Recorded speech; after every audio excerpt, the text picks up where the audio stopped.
So today I'm going to be going over how to do that easily.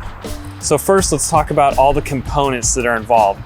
First, we have our light bar, our relay, battery, fuse, and switch. So a relay is basically a switch that connects two circuits, typically a smaller circuit and a larger circuit.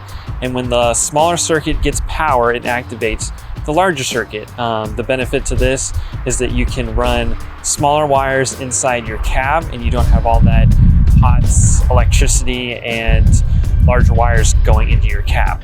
You can research more about relays on your own, but that's a brief explanation.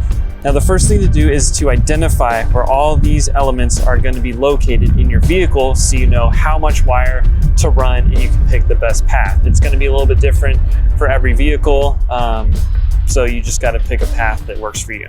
Try to pick a line that's out of the way, away from the engine so it doesn't get hot, and away from fans and pulleys so it's not going to get damaged. And be sure to secure all your wires with electrical tape and zip ties so that they don't move around. So let's start with the light bar. Now the light bar is going to have two wires coming from it. The first wire is going to be the positive, and that's going to run from the light bar into your relay.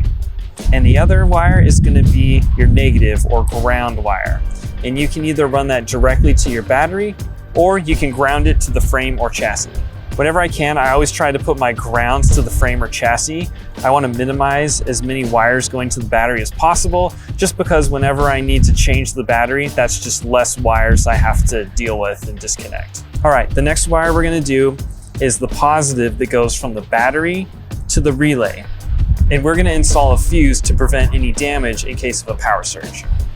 Now that that's done, the next thing we want to do is run a ground from our relay. You have to look at the markings on your relay to identify which wire connects to what, but it should make sense just by looking at it. Awesome. Now the next wire that we want to run is the load, and that runs from the switch to the relay. And this is the wire that turns on your light when you flick the switch. Next, we need to run power, or positive, to the switch. Now I just tapped into my fuse box because, again, I didn't want to wire directly to the battery. You find a fuse that has power, pull the fuse out, insert your wire, and then insert the fuse in to sandwich the wire in there, and you'll have power.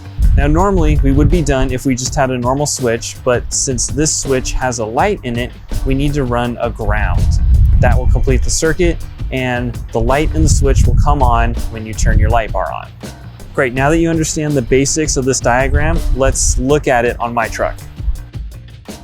Okay, so here's my light bar, obviously, and it has the positive and negative, those two wires that run up, and those two are actually right here in this sleeve, and they run and they come all the way up in here and they meet into my relay.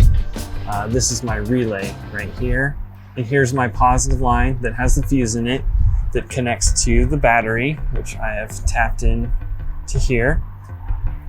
There's a ground wire you can't really see, but it's gone into the frame. And this is a little backwards, but these wires right here go for the switch, in this one right here, and they go into the cab right there. You can see the load is going in there along with the positive.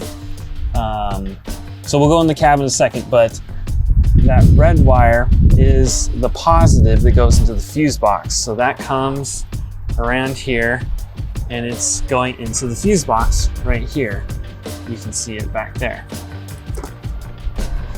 So I found a fuse, this one right here, that is always on. It always has power because I wanted to be able to turn my light bar on when the truck is off. So that's the fuse that I chose.